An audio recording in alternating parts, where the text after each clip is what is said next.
Assalamualaikum warahmatullahi wabarakatuh. Anak-anakku kelas 7 bertemu kembali dengan Bapak Arif Rahman Hakim pada mata pelajaran prakarya. Materi selanjutnya setelah di minggu kemarin kita membahas yang berkaitan dengan bahan-bahan serat ya, yang menjadi bahan baku untuk proses kerajinan. Nah, materi kali ini yaitu pembahasan proses produksi kerajinan bahan keras. Jadi, selain kalian harus mengenali dulu bahan-bahan serat itu yang berasal dari hewan maupun tumbuhan. Lalu, kalian harus mengenali teknik-teknik dasar dalam keterampilan kerajinan tekstil yang digunakan untuk memproduksi kerajinan ikat celup, makrame, dan tapestry. Yang A, teknik dasarnya adalah menenun. Teknik menenun dapat digunakan untuk pembuatan produk kerajinan tapestry. Menenun menggunakan alat spanram atau bingkai yang direntangkan benang-benang lungsi sebagai jalur jalannya benang, tenunan atau pakan. Yang selanjutnya adalah menjahit. Ya, nah, misalkan kalian bahan serat tadi itu ingin kalian buat kerajinan, misalkan membuat sebuah dompet sederhana dari bahan kain atau kain bekas, atau mungkin kalian ingin membuat tempat pensil atau tempat alat tulis sederhana dari bahan kain. Berarti teknik yang digunakan adalah teknik menjahit. Ada juga menggunakan teknik yang lain gitu ya. Tetapi dalam kerajinan ini bisa kalian gunakan salah satunya teknik itu adalah teknik menjahit. Pekerjaan menyambung kain dan bahan-bahan lain yang bisa dilewati jarum jahit dan benang. Menjahit dapat dilakukan dengan tangan, manual, atau mesin jahit. Pada gambar kalian bisa lihat sendiri. Nah, itu adalah yang di sebelah kanan adalah menjahit secara manual menggunakan jarum, dan sebelah kiri menjahit menggunakan mesin jahit. Dalam pembuatan kain ikat celup diperlukan teknik menjahit untuk merintang warna. Selanjutnya selain menjahit adalah mengikat. Mengikat adalah teknik menyatukan dua benang atau lebih membentuk ikatan yang diinginkan. Mengikat dapat pula diartikan menyatukan helaian kain yang satu dengan yang lain, menggunakan alat pengikat untuk membentuk pola tertentu. Ikatan ini dapat berupa simpul atau pola warna. Nah, gambar-gambar berikut adalah teknik-teknik mengikat.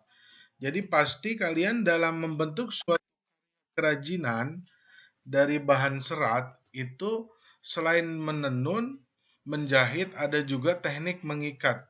Pasti akan menemukan kalian nanti gimana caranya untuk bisa mengikat dalam teknik-teknik dasar karya kerajinan bahan serat. Itu harus bisa. Nah, yang selanjutnya adalah proses produksi kerajinan bahan serat. Dalam pembuatan produk kerajinan perlu memahami dahulu seperti apa membuat karya yang berkualitas. Maka dalam proses penciptaannya harus mengacu pada persyaratan. Adapun syarat-syarat perancangan benda kerajinan sebagai berikut. Jadi sebelum kalian membuat karya yang berkualitas, penciptaan itu harus kalian rancang itu berdasarkan yang pertama adalah kegunaannya. Kalian membuat kerajinan dari bahan serat, itu kegunaannya untuk apa? Manfaatnya untuk apa? Itu patut diperhatikan.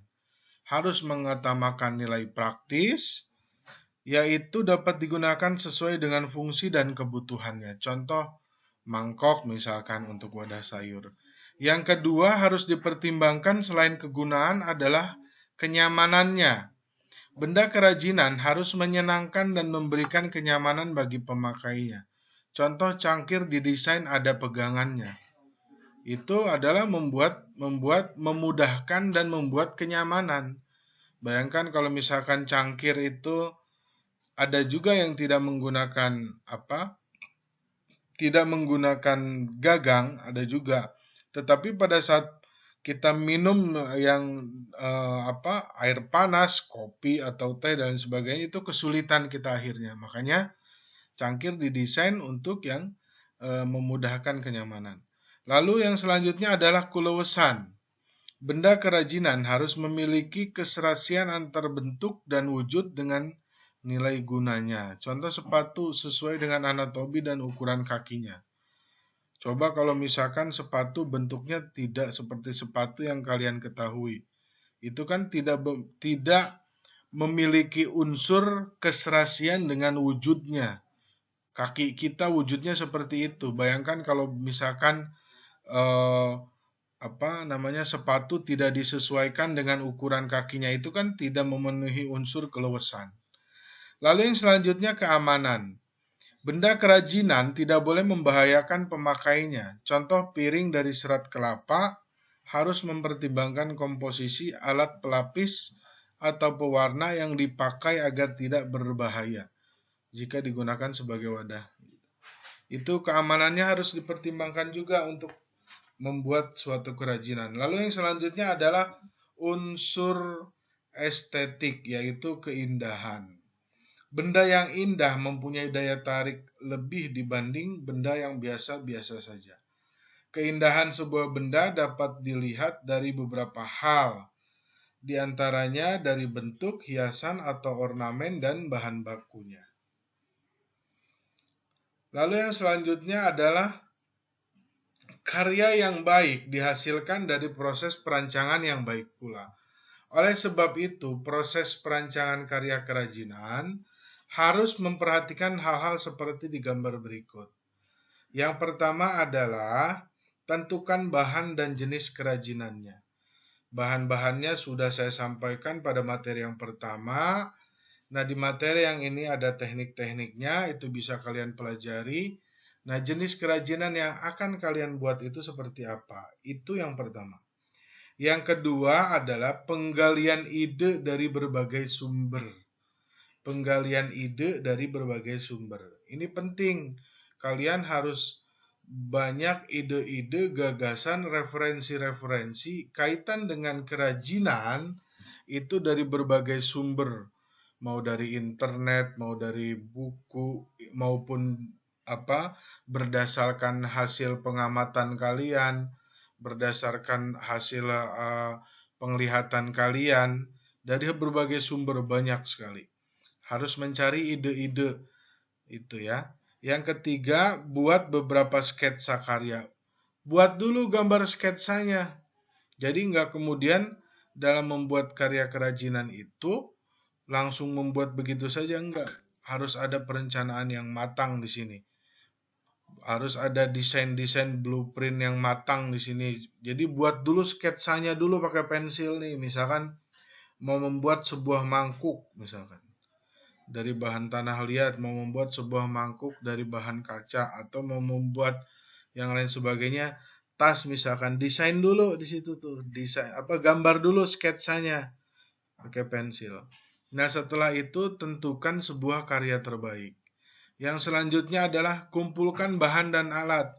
Kumpulin dulu bahan-bahannya apa, alat-alat yang mau digunakan untuk mendukung membuat kerajinan ini apa saja, dikumpulin. Lalu yang keenam, pembuatan karya kerajinan.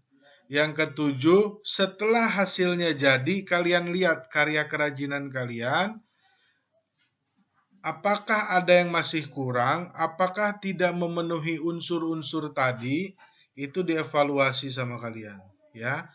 Oh, ini ternyata masih kurang dalam sisi bentuk, masih kurang keindahannya. Oh, ternyata dalam sisi kenyamanannya masih kurang, dan lain sebagainya. Setelah kalian sudah lihat evaluasi kekurangan-kekurangan tersebut, kalian buat ulang. Ya, kalian buat ulang sesuai dengan yang kalian inginkan berdasarkan kesalahan-kesalahan tadi. Nah, itu gambaran besar kaitan dengan karya kerajinan bahan serat. Ya, mudah-mudahan bermanfaat. Ini pengantar materi proses kerajinan bahan serat dan juga manfaat-manfaatnya dan juga teknik-teknik dasar untuk membuat kerajinannya. Saya kira mudah-mudahan bermanfaat. Terima kasih banyak. Assalamualaikum warahmatullahi wabarakatuh.